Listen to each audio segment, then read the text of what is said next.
Hello, everyone. Welcome to Astro Reader PH, and thanks for dropping by for some astrology. We're trying out a different presentation style today. It's Mercury Retrograde, so it may be good to try out some new ways to do things. Let me know what you think about it. Speaking of Mercury Retrograde, we have a huge week ahead. If I have to give you one piece of advice for this week, it's to be really careful with what you say or write. Try to be more on the defensive rather than offensive mode. In chess, play black, and expect that there will be some difficulties and explosive events regarding communications, transportation, documents, logistics, and other Mercury related areas of life. We have gone through some stuff in the past week or so, and this week is the beginning of the reversal of those things, which is why it's so significant. So, in short, this week is very eventful, which is why I broke it down into three parts. First, we have the period from January 17 to 18. This period marks some of the early days of Mercury going retrograde and the full moon in Cancer. Mercury went retrograde on January 14, so it's still settling down in this new energy this week. With Mercury going retrograde, it's time to take a step back and slow down regarding mercurial matters begun in the past few weeks. It's time to reevaluate from here on forward. As mentioned in my last video, there's a ramping up of restrictions of late, and many of these new rules and regulations could have been hasty and not really well thought of, maybe illogical or unreasonable. So, part of the work of Mercury retrograde is to take a second look at these new rules to see how sensible they really are. So, over the next 3 weeks, we may see some backtracking or modification of these new rules. This energy of reevaluation also applies to documents, business, transportation, logistics, communications, and other Mercury related areas. So it's best to be careful with words in the next few weeks because you might say something you'll regret. It's better to be on the defensive or responsive side of any argument. Like I said, if we're talking about chess here, play black for now. And if you've read the 48 Laws of Power by Robert Greene, now is certainly a good time to practice one of its laws. Always say less than necessary. Mercury retrograde also favors do-overs and delays. So when you're doing a task, be generous with your editing and don't rush. You'll end up with better quality work. We also have a full moon early this week, a full moon in Cancer around January 18. This isn't a typical full moon because Sun is conjunct Pluto during this one. So the Sun and Pluto in Capricorn form an opposition with the moon in Cancer. Full moons are usually pretty emotional times, but even more so when they're in Cancer.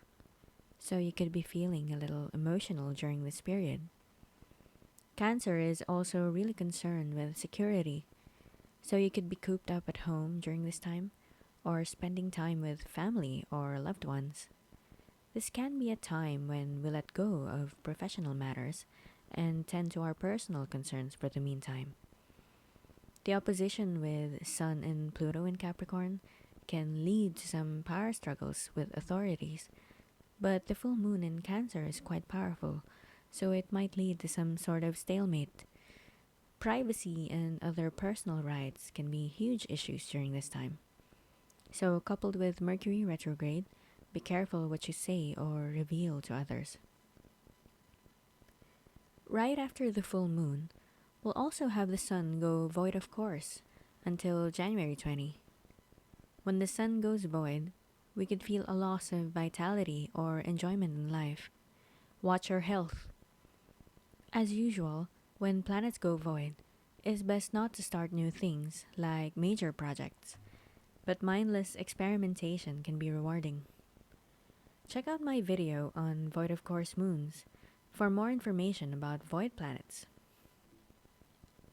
This second part of the week is sort of the midpoint, but also probably the most interesting day of the week.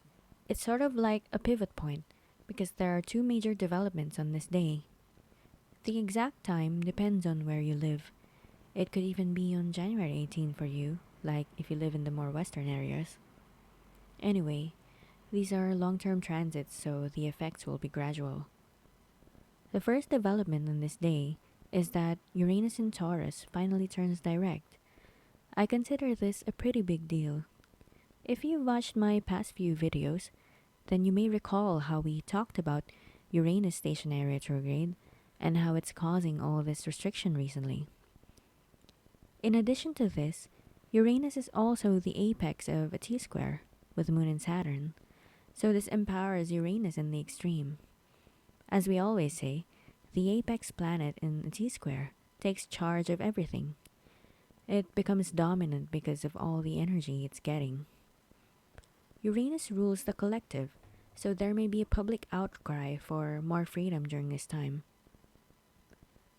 Uranus is quite concerned with personal freedom, so when it's stuck, then we can feel really trapped or even imprisoned. So Uranus turning direct means it's finally moving on, and we may finally get some freedom back. I believe Uranus direct will give a sigh of relief for many of us, so we could start seeing rules and regulations relax from here on in a gradual sense, especially when it comes to travel, as we'll next discuss. But before I move on, I would just like to invite you to please like and subscribe for more astrology updates. Thanks! Alright, so another development within the same day is that the North Node moves to Taurus after spending about a year and a half in Gemini. Naturally, this also moves the South Node to Scorpio from Sagittarius. So with the South Node in Sagittarius, we've had a huge curtailment of freedom since June 2020. We also experienced the battle of worldviews. As a collective, we've grown really quite divided over our ideologies. The South Node has a draining or toxic effect, while the North Node is the energy that we strive for. So with the North Node moving to Taurus, we could start hearing calls for fewer lockdowns or restrictions for economic reasons. Maybe we start realizing how our debts are ballooning due to this crisis, or how many people are going down the poverty line. So the main focus of the North Node in Taurus will be to salvage the economy over the next 18 months. The effects of this are still subtle for now. That's because the nodes tend to wait for solar eclipses in the same sign before they imprint, which would be on April 30.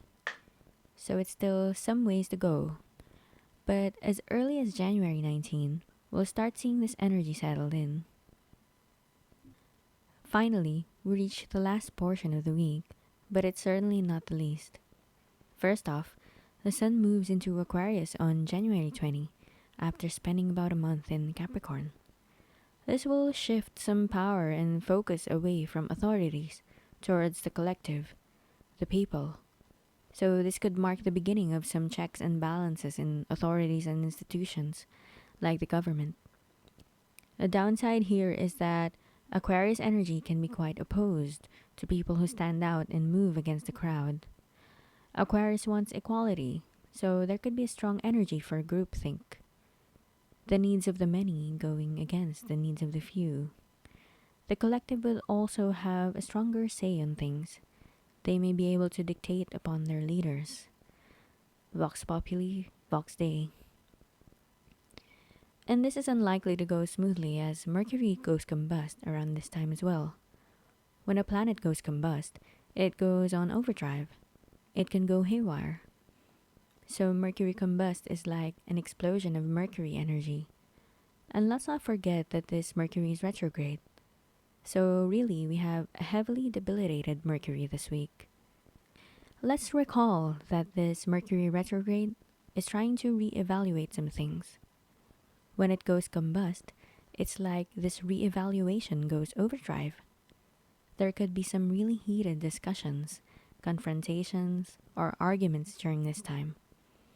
We could get really passionate with our words and opinions. The subject could be related to the restrictive rules and regulations that were enacted in recent times. Additionally, some people could get some flack for some stuff that they said recently.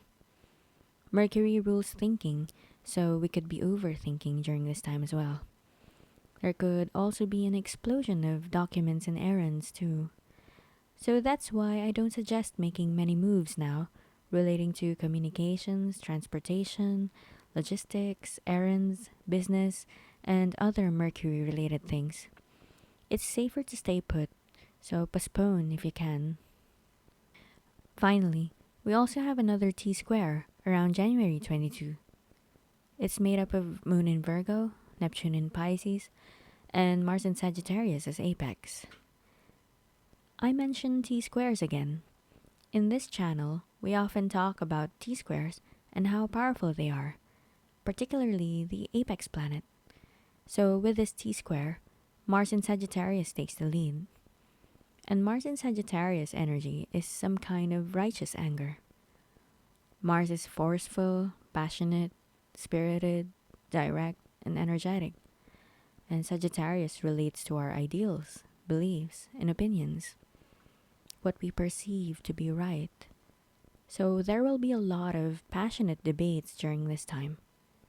Sagittarius also relates to law, science, ethics, and morality. So those topics will also be covered. Once again, try not to make the first move in any battle, as you're more likely to do better playing defense. What a week it's gonna be, as you can see.